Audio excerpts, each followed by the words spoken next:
So many people from Charlottesville attending my talk. Galaxy apologizes for being a bit late, but she'll be here. Oh, is that who your reserve cookie is for? They're all hidden in the back row, corners, so they don't have camera.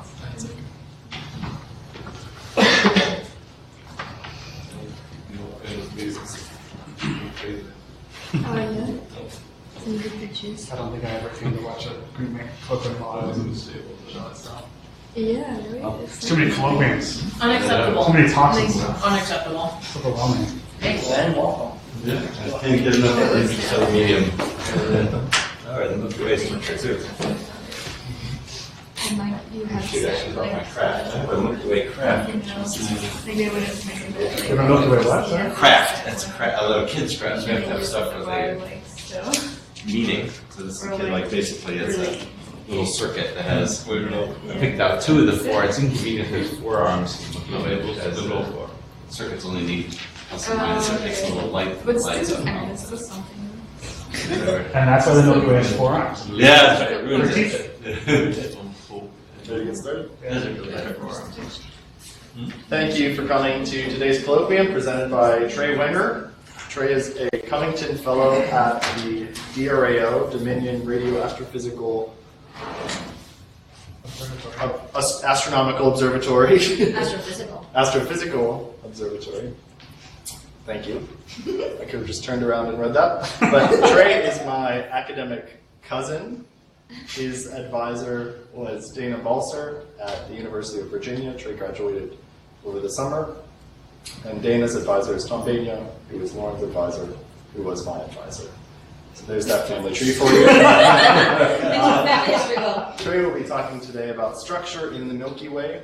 This involves green bank observations as well as some observations that comprised the bulk of Trey's thesis from the Australian Telescope Compact Array to do a radio recombination line survey of H2 regions in the south. So with that, I will let Trey take it away. Thank you very much for being here. Thanks, Will. Thanks for having me.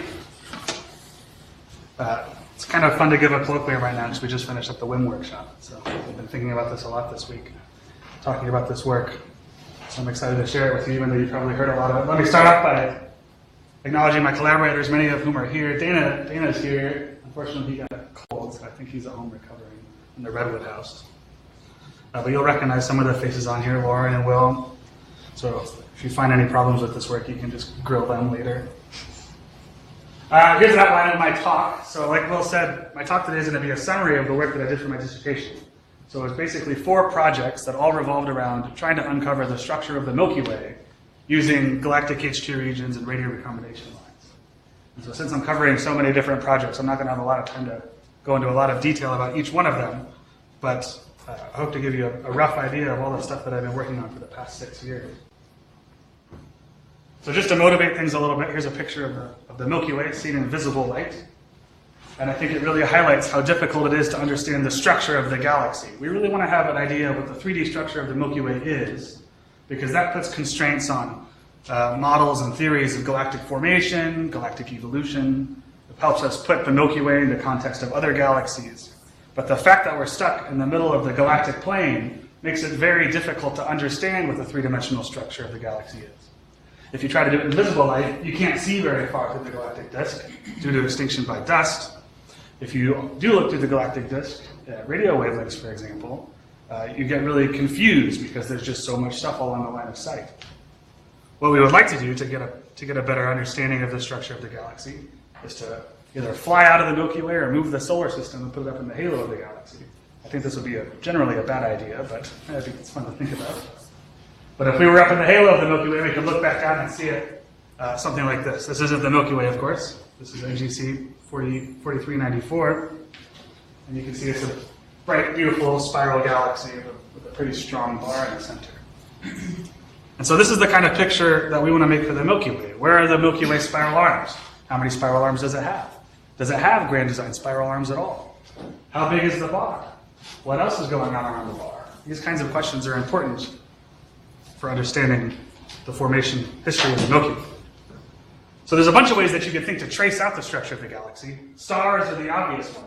If you could just measure the distances to all the O stars, for example, then maybe you could trace out the spiral structure of the galaxy.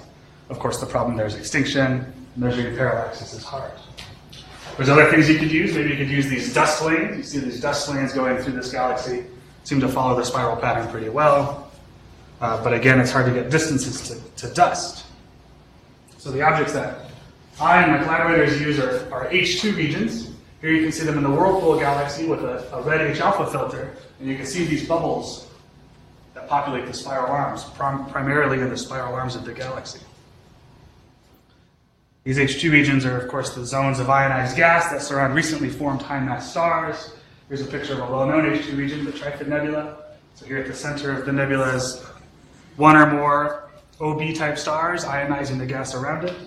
This is a visible light image. Here in red is the H-alpha emission. This blue stuff back here is the reflection nebula, the dust behind the H2 region.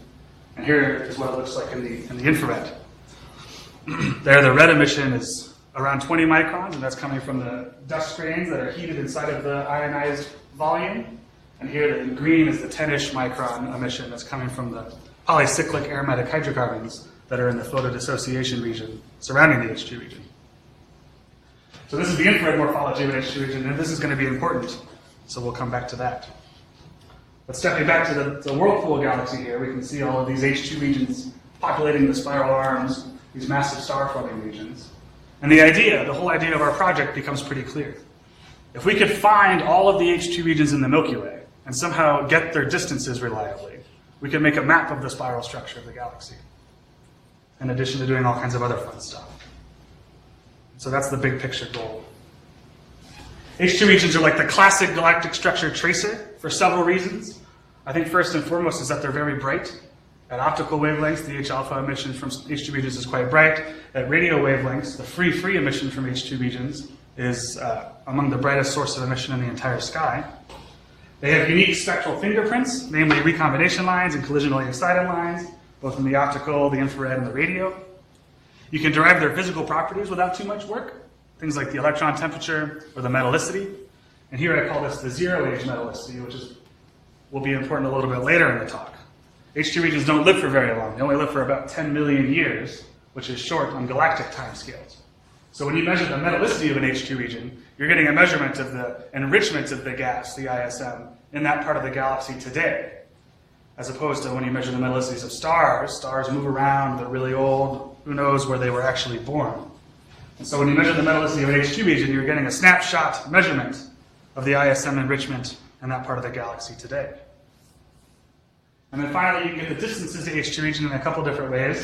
I'll talk today about parallax distances, usually observing masers that are associated with the high-mass stars, the high-mass star-forming region, and using very long baseline interferometry to get their distance, their parallaxes and their distances, or kinematic distances, whereby you assume you understand how the galaxy is rotating, and then based on what you measure as the radial motion of the H2 region, you can infer a distance that way. I'm a radio astronomer, and so today I'm going to be talking mostly about radio observations of H2 regions. So here on the right, I'm showing some work by Matteo Luisi, who took some green bank observations, the GT observations of NGC 7538. Up there at the top right is a X-band radio continuum image of this H2 region, just to show how bright it is, especially against the background, the diffuse gas of the Milky Way. And on the bottom there is a radio recombination line spectrum of this H2 region. Radio recombination lines are, of course, just like H-alpha is a recombination line. H-alpha, the electron jumps from the third quantum state to the second quantum state. Radio recombination lines, we're looking at electrons jumping from n equals 100 to n equals 99, for example. So very low energy recombination lines, but otherwise very similar. So this is a green bank telescope radio recombination line spectrum, and you can see the hydrogen recombination line and the helium recombination line, and sometimes you can even see the carbon recombination line there as well. So like I said, our goal is to create a complete catalog of galactic H2 regions, all the H2 regions in the Milky Way. And there are several reasons that you might be interested in this. Some of the ones that I'm interested in is understanding the morphological structure of the galaxy, the spiral structure, for example. But also, since you can measure the metallicities of H2 regions without much work, you can start to uncover the metallicity structure of the galaxy, which is important for understanding the chemical evolution of the Milky Way. measuring the luminosity function of H2 regions, directly measuring the high mass star formation rate using H2 regions. This is important for putting the Milky Way in an extragalactic context.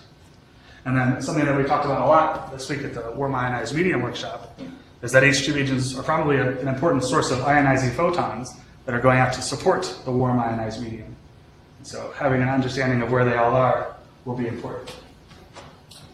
Here on the right, this is the galactic longitude velocity diagram. So on the x-axis is LSR velocity, on the y-axis is galactic longitude, the direction that you're looking in the galactic plane. And all the points here are H2 regions that were known before about 2010. This is when we started our modern era of radio recombination line surveys in search of new galactic H2 regions. We were motivated in part by the absence of points, the absence of H2 regions in several key parts of this diagram. So for example, here in the first galactic quadrant, which goes from 0 degrees to 90 degrees in longitude, there are hardly any points here at negative velocities. That's an interesting part of the LV diagram because those are sources that are in the first quadrant on the other side of the galactic center. These are the very distant H2 regions on the other side of the galaxy. And the fact that there are a few points there isn't because there aren't any H2 regions there, it's because we just haven't found them yet. And so this is an example of one of the motivators for these surveys. Other motivations is that we have really sensitive all-sky or galactic plane infrared surveys and really sensitive radio telescopes that are going to be able to find the faint radio recombination line emission from these H2 regions. And so we can use these infrared surveys to look for candidate H2 regions, and then we can use these sensitive radio telescopes to search for the radio recombination line emission. And just from some back-of-the-envelope calculations, you can prove to yourself that with the current sensitivity of these instruments, we can find all O-star galactic H2 regions in the Milky Way, all the way out to the other side of the galaxy. And so this was the motivation for our first project in the modern era of radio recombination line surveys in search of galactic H2 regions, and that's the GBT HRDS. In this project, we used Spitzer galactic plane surveys, NIPSCAL, and LIMPS to look for candidate H2 regions. We're looking for the swarm dust emission at 24 microns, surrounded by 8 micron emission from the PDR. This is the infrared signature of an H2 region. So we find these infrared bubbles or these infrared sources. We compare that with L-band continuum surveys of the galactic plane to see if there's radio continuum associated with it. And if both of those criteria are met, it's very likely that this source is an H2 region. So once we had all those candidates, we went to the GBT and we searched for the radio recombination line emission. With the GBT at that time in the old spectrometer, we could observe 7 radio recombination lines simultaneously. This is part of where the sensitivity comes in. If we observe 7 recombination line transitions, we can average them together to make a really high signal-to-noise recombination line spectrum and detect these sources if they're very, very faint. So we had 470 targets in this first survey, and here's the LV diagram after the first GBT survey. So the black points here again are the previously known H2 regions, and the blue points are the ones that we got in our first GBT survey. So you can see we did pretty good. We had 470-ish targets, and we detected recombination lines from almost all of those. So that tells us that our criteria for identifying candidate H2 regions in the infrared works really well. And it also tells us that the GBT is a great instrument for finding this faint radio recombination line emission. There's still work to be done. We only covered a small longitude range in the first survey, although we did detect quite a few nebulae out here at very negative velocities in the first quadrant, which means that they're very far away. But there's still lots of work to be done. Part of the problem is that the infrared galactic plane surveys that we used couldn't show us all of the H2 region candidates in the Milky Way. The Milky Way is a warped disk, and so when you move out to the very far reaches of the galaxy, the Milky Way actually dips below the latitude coverage of these infrared surveys. And so we went to the WISE infrared space telescope, which has all sky surveys, to identify H2 region candidates and compile them into the WISE catalog of galactic H2 regions. The filters on WISE are very similar to Spitzer, and so the red here is 20-ish micron emission, which is the Bohr dust, and the green here is 10-ish micron emission, which is the PDRs. And so we could do the exact same kind of thing with slightly worse spatial resolution. And so visually, we went through these all-sky maps, and we identified all of these sources that had this H2 region morphology. And when we compared that against known H2 regions. About 1,000 of our sources were previously known. 2,500 we call candidates because they have this infrared morphology and this association with radio-continuum at around the L band. And then about 4,000 radio-quiet candidates. So these are things that have the infrared morphology but aren't detected in current radio-continuum surveys, probably because of sensitivity. So there's about 8,000 sources in this WISE catalog. You can go online and play with it if you want to. It's pretty fun to explore the galaxy's H2 regions. And now with the WISE catalog of galactic H2 regions and many, many more H2 region candidates spread across the galaxy, we can go back to the GBT, we went to Arecibo, and keep looking for those radio recombination lines. And so here's the extent of our success at the end of last year, 2018. The blue points here again are the newly discovered H2 regions as a part of our surveys. And in the end, we more than doubled the number of known H2 regions in the entire galaxy, including several of these sources here in the first quadrant that are very, very distant. But there's a big gap here. This part of the galaxy in the third and fourth quadrant you can't see from the northern hemisphere, which is the motivation for the first project of my dissertation, which is the Southern H2 Region Discovery Survey.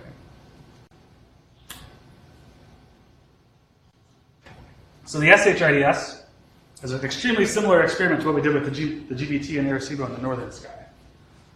We're using the Australia Telescope Compact Array to search for radio recombination line emission from candidate H2 regions. It's a 900-hour project that we've just finished observing earlier this year. What we lose in collecting area from the GBT, we make up for at least partially in the much wider bandwidth with the CX band receiver on the ATCA, so we can observe 20 radio recombination line transitions simultaneously, so we can stack those together and really boost up our simultaneous noise. And in the proposal, we thought we were going to detect 500 new H2 regions. So just to show off some of the data products here, we targeted 250 or 260 or so H2 region candidates, as well as some previously known H2 regions just for comparison. But one of the cool things about the ATCA, because it's an interferometer, is that we get images. And so although we only targeted 280 or so H2 regions to search for radio recombination line emission, our fields actually contained far more H2 regions than that. So we actually detected over 300 radio recombination lines from H2 regions, which gives us a more than 100% detection rate. So here are some of our continuum images. This is CX band. This is the average of about 4 gigahertz of bandwidth. You can see in some cases we got some nice point sources here. Other cases we got multiple H2 regions in the beam. These yellow circles here are the positions and sizes of the H2 regions from the WISE catalog. Here's some of the recombination line spectra, ranging from extremely bright to extremely faint. This guy, we actually have a helium and a carbon recombination line detection there too, although they're pretty faint. And in a few, maybe 2 or 3 cases, we actually detect a blended recombination line profile. This is very different than our single dish surveys in the northern sky, where we detected quite a few blended recombination lines. One of those components probably due to the diffuse ionized gas in the Milky Way. But with the interferometer, we're filtering out that diffuse gas. So like I said, we detected 256 new galactic H2 regions. And so here's the longitude velocity diagram after our first data release. This is only the bright catalog, so we called it. This is about the first half of our observing from the ATCA. So the full catalog is forthcoming, where we hope to maybe double this number. But even after our first data release, you can see that we're finding all kinds of H2 regions here in the fourth quadrant, including quite a few here in this structure, which is associated with what people have called the Sagittarius Carinae. Already starting to infer a little bit of galactic structure here. So the paper came out earlier this year, and then next year we're going to try to publish the full data release, which is the second half of the survey, so about 400 more hours. We're thinking that we're going to get 200 more H2 regions in this survey, and they're going to be fainter, which means they'll probably be more distant too. So we're excited to maybe fill in further out here in the fourth quadrant. We're going to publish intermediate data products, so you can look at spectral indices and look at the individual recombination line transitions of these sources. And we're going to target some more previously known H2 regions in the fourth quadrant for comparison. All right, it's the SHIDS. Any questions about that?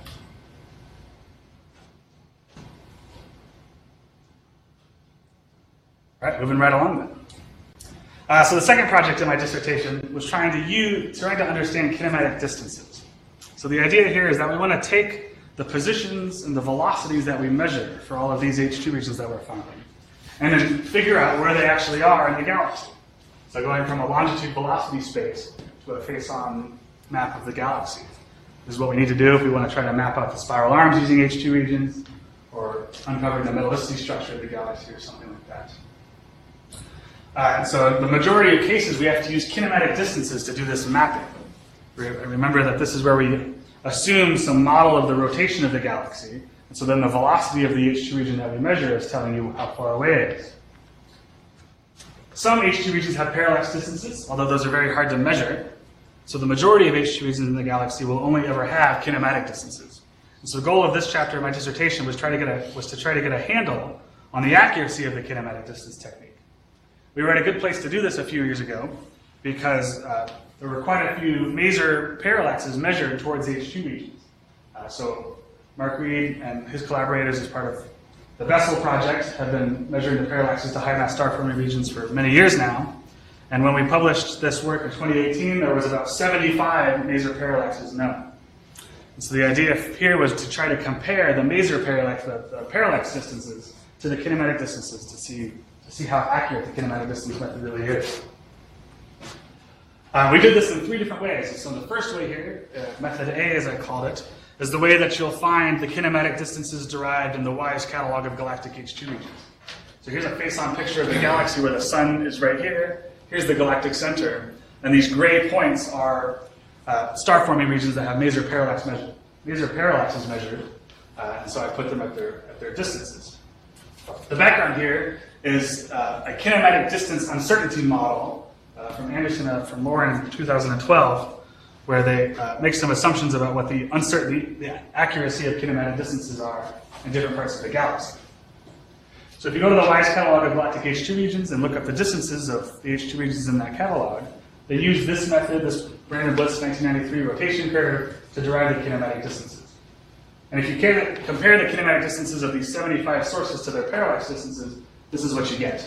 So that's a histogram of the difference between the kinematic distances and the parallax distances, where the kinematic distances were derived in this way. And so you can see it's not very good. It's kind of a broad range there. It's really bad. It's pretty bad. So then we tried a different way. This is method B. Here we use an updated rotation curve. This is from Mark Reed. It's a rotation curve derived from the major parallax sources, where they have both radial motions and proper motions. We also use an updated definition for the local standard of rest. Basically, what we assume is the sun's non-circular motion through the galaxy. And again, we use the Anderson et al. Kinematic distance uncertainty model. So here's the histogram now with this second method. I'll flip back and forth so you can see it got a little bit better. So there's before, here's after. Before, after, it's a little bit better. So then the third way that we did it was this new Monte Carlo way, which I'll describe in a second. And then here's the histogram with this new Monte Carlo method. So I'll go back and forth again so you can see it's a little bit better, maybe, if you squint. It seems like one simple metric would be the angular size, and sort of assuming, obviously there's a distribution of the sizes, but is there any correlation? Does it just simply the further ones are smaller or not? That certainly is a true correlation, but I think the variance in sizes of H2 regions would make that pretty unreliable. So the point of this, did you do that or not? Sorry? Did you try that or not? I haven't tried it, but Mark Reed's tried it. Other people have tried it too. Other people have It's tried pretty dicey. It's pretty dicey. I guess you need an age parameter too. Yeah, number of stars. Yeah, it's- So the point of this chapter was to come up with this, or one of the things we did in this chapter of my dissertation was come up with a new kinematic distance method, this Monte Carlo kinematic distance method. And the motivation here is that all of the assumptions that go into the kinematic distance method are really non-linear. You're making assumptions about the rotation curve. You measured a velocity with some uncertainty.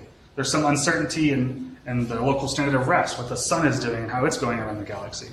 And so all of these uncertainties kind of compile in a non-linear way. And so getting an understanding of what the most likely kinematic distance is and what the range of possible kinematic distances is not very clear. And so we do Monte Carlo simulations to try to understand this a little bit better. And so taking in all those uncertainties, the uncertainties in the rotation curve, the uncertainties in the solar motion, we can make probability distribution functions of what the likely kinematic distances are. And so here I'm showing for a certain position, this is longitude of 32 degrees, and a velocity of about 100 kilometers per second, the probability distribution functions of these different kinematic distances. From top to bottom, they're the galactocentric radius, the galactocentric radius of the tangent point, the near and the far kinematic distance, and the distance to the tangent point. The solid line here, which is kind of hard to see, is the most likely kinematic distance from this method, so it's the peak of this probability distribution function.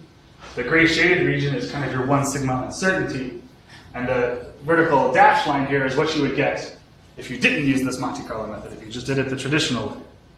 So you can see in some cases you get quite a difference, although it's usually within this pretty wide error bar.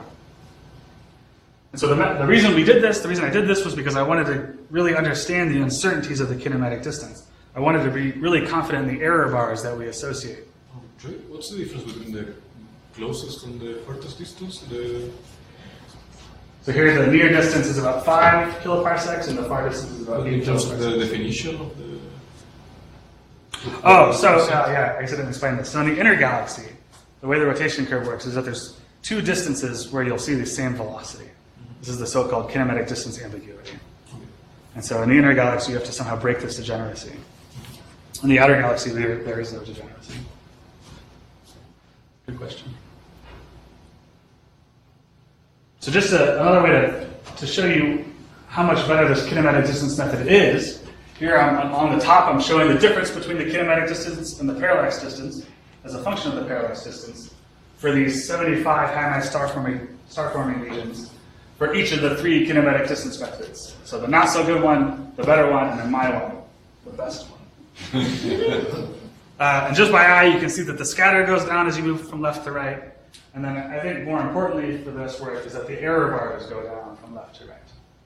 Furthermore, that the error bars on the rightmost figure, the Monte Carlo kinematic distance method, are a better representation of the actual difference between the kinematic and the parallax distance. Another way to visualize that is these bottom figures here. These are cumulative distribution functions of the difference between the kinematic and parallax distance relative to the uncertainty. And so this is a plot that's showing you that if the error bars on the data points are actually a good representation of the data, this cumulative distribution function should follow a normal distribution, which is shown here by the dashed curve. So as you move over to my Monte Carlo method, you get the best agreement, although there's not too much of a difference between method B and method C. So the idea here is that this new kinematic distance method is both more accurate and also gives better handle of the uncertainties on the kinematic distances. We find that the median difference between the kinematic distance and the parallax distance is about 0.4 kiloparsecs, which kind of stinks because that's comparable to the difference between spiral arm distances in the galaxy, but whatever. There's the paper. There's a cool tool online, so if you ever want to use kinematic distances, you can go to my website and you can just plop in the position and velocity of your source and it'll spit out these plots as well as the kinematic distances. Which is pretty cool. All right, any questions about that chapter? We're working our way through here. Your claim that kinematic distances are more accurate, how much is that actually a function of the input to your models that you're using the global kinematics to come up with a rotation curve and then it kind of feeds back on itself? Yeah, it's a good question. I see what you're talking about at this point here. Yeah. So the more important factor here is that parallax distances get much worse as you get farther away, Right. just because the uncertainty in your parallax gets much worse. So once you get to the other side of the galaxy, that uncertainty is much more than you're going to get from the uncertainty in your rotation model and stuff like that. Of course, this all assumes that your rotation model is correct. This is completely ignoring the fact that some of these data points are really wrong because of systematic inaccuracies in the rotation model, or streaming motions or something else like that. So in the cases where you have sort of 2 overlapping H2 regions in the same field, like say in the southern, do those typically have the same distances, or do they typically have 2 very different distances in those cases? I think they typically have the same distances. I think H2 regions typically exist in these complexes or groups. But I've definitely seen situations where there just happen to be 2 H2 regions right next to each other that are very far apart.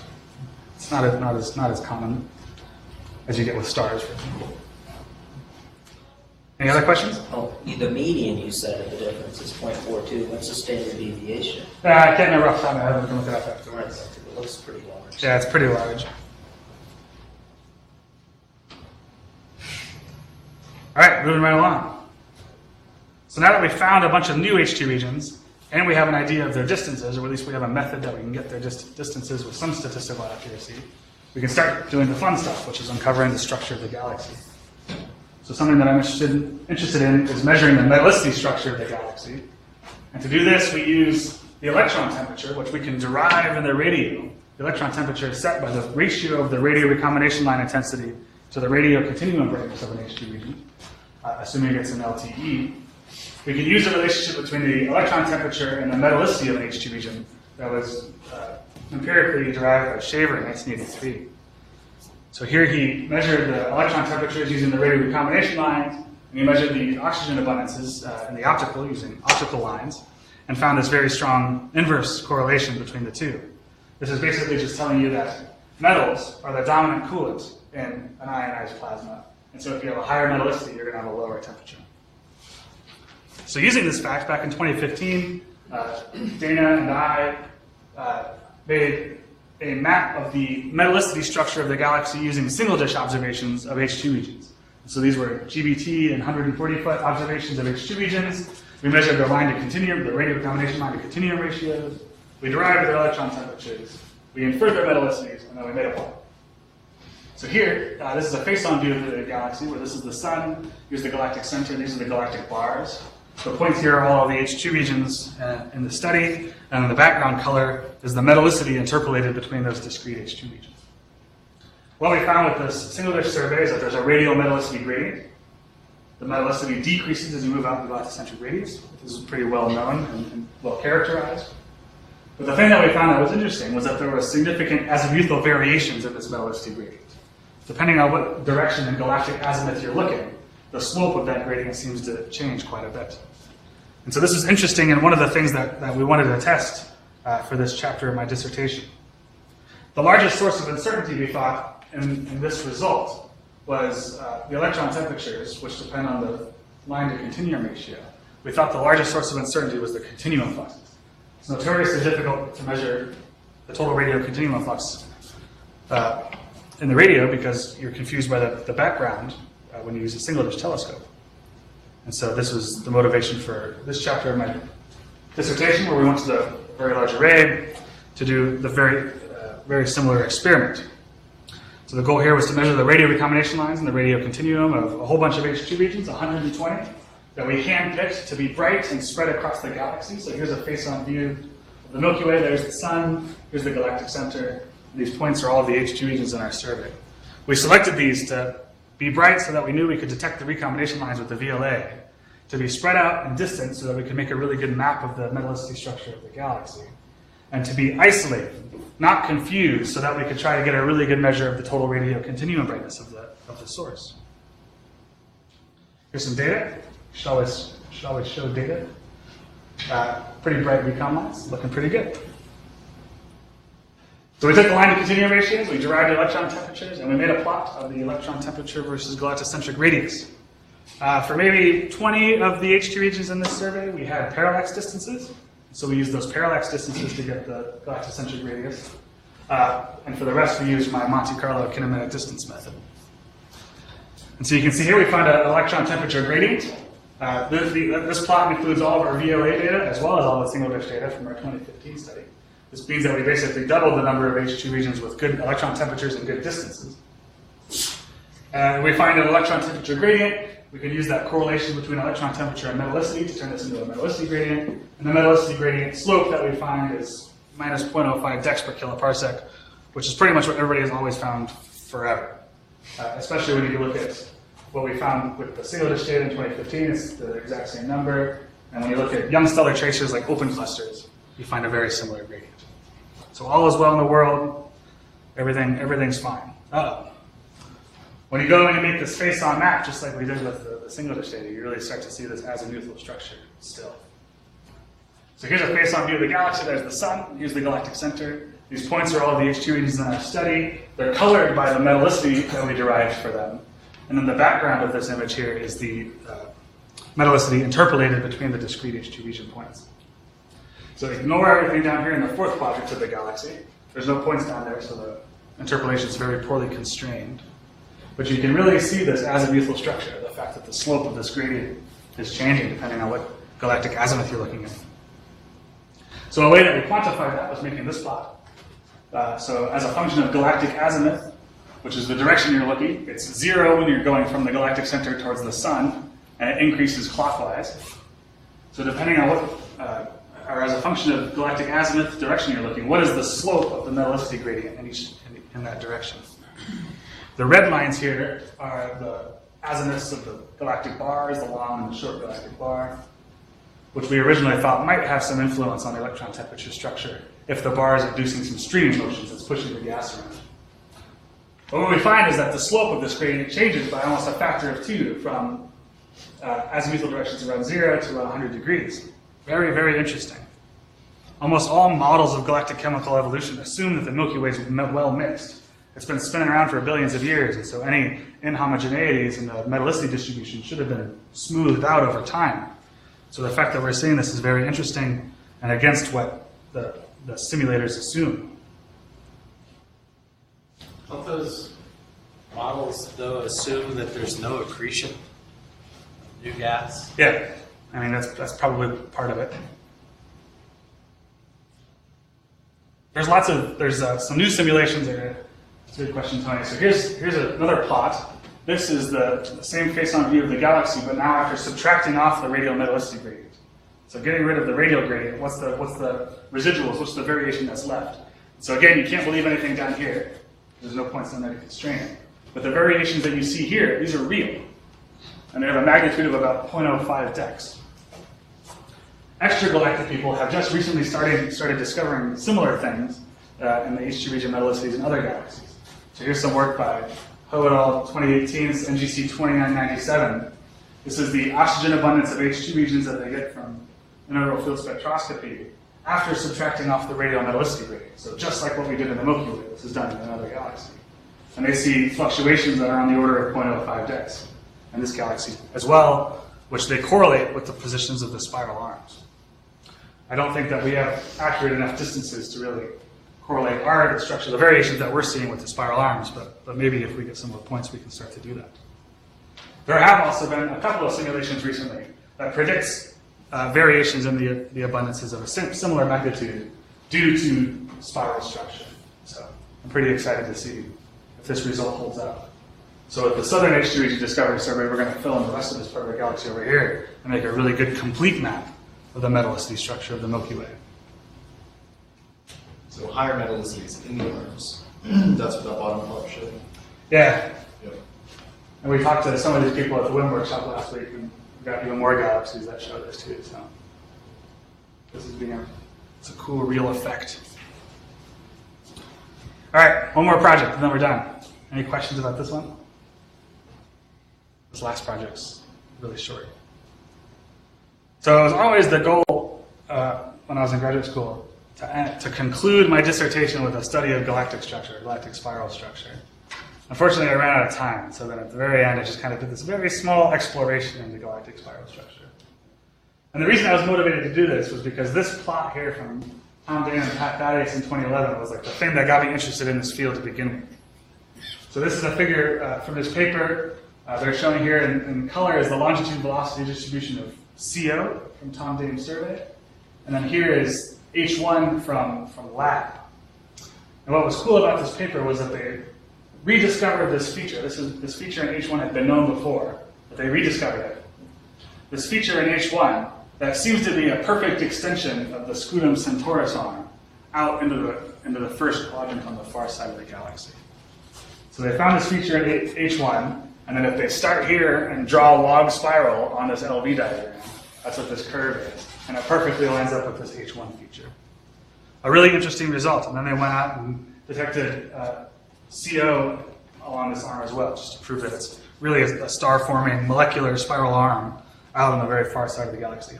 So I saw this plot when I was I don't know if I'd call it perfect right in the CD part of your back graph. Yeah, there's a bunch of stuff. It's sort of a bunch of stuff. I don't know if I don't see anything in a lot of it. That's why it's dotted up on top. Yeah.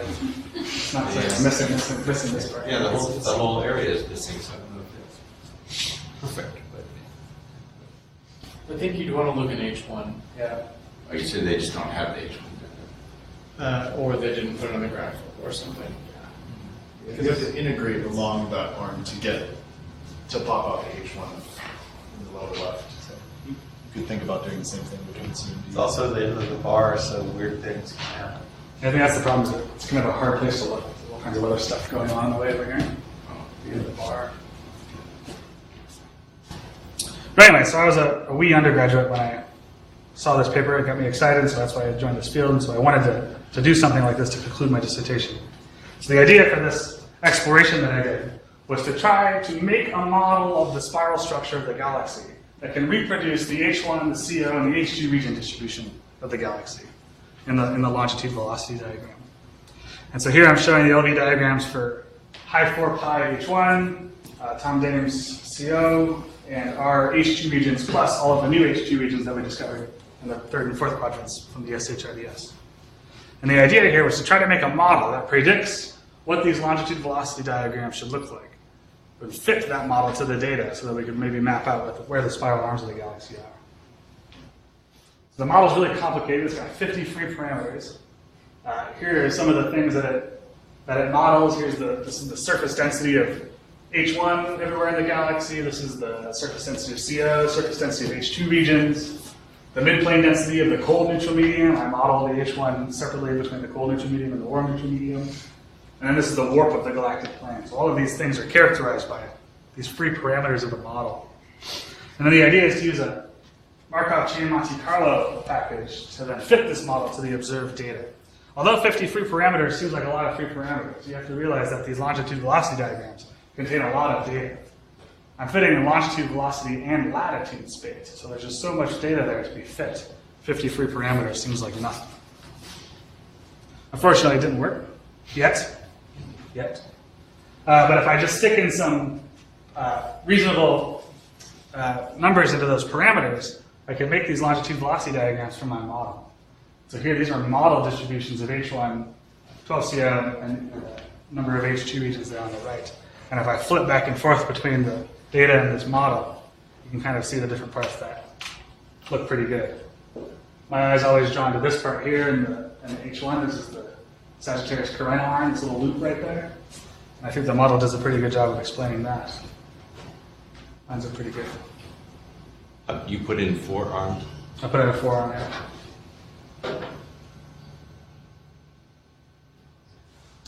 So like I said, this is ongoing work, still lots of work to be done. I think the model has too many degeneracies, and so I need to go back and rethink it. But the idea here was just a new way to try to attack this question of galactic structure. Instead of just fitting lines through spiral arms in the longitude velocity diagram, actually trying to make a global model that can predict and reproduce the observed LV distributions of these galactic structure tracers. All right, that's it. I'll just leave up my take-home points here, and I'll take some questions. Thank you.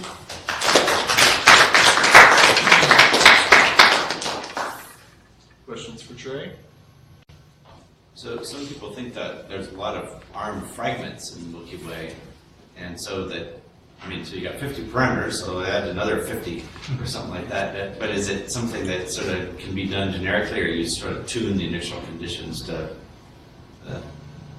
Yeah, I put in the initial conditions that people have claimed to be measured for pitch angles of the spiral arms and stuff like that. My original idea was that this probably wouldn't work super well, but it would fit the really striking spiral features that you see in the galaxy, like this loop here in Sagittarius Carina arm and these things like this.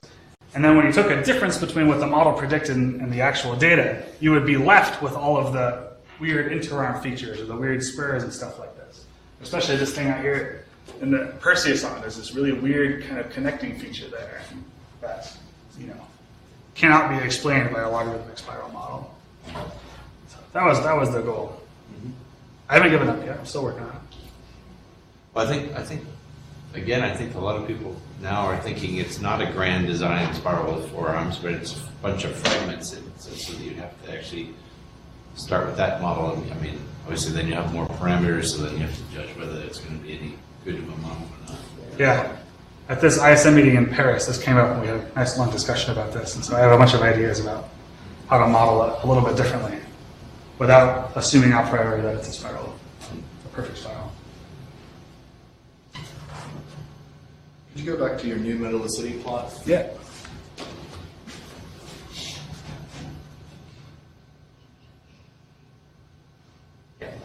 So, do you interpret that peak of the metallicity that's lagging the bar as gas that is lagging the bar, or is that at the edge of another spiral arm? This right here? Yeah, right there. Nah, I don't interpret this as anything. I think this is a feature of the fact that there's no data points over here on this side of the plot. Okay. And And the so it's galactic just a center, poorly constrained. the galactic center points, there aren't very many of them. Yeah, there's only one point, the galactic center. Yeah. Because it's hard to get kinematic distances in that direction, as you know.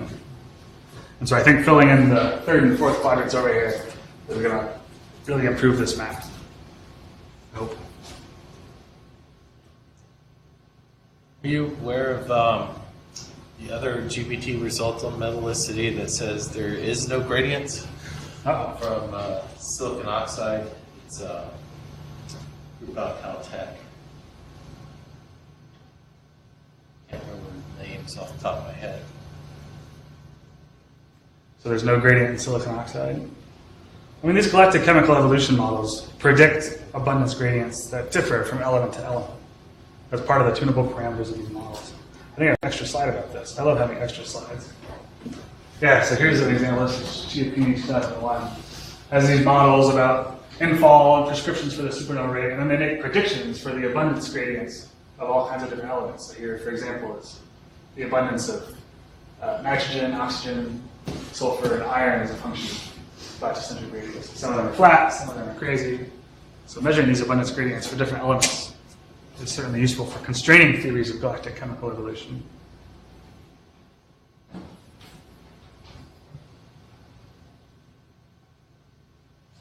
Any other questions for Trey? If not, thank you very much, Trey. Thank you.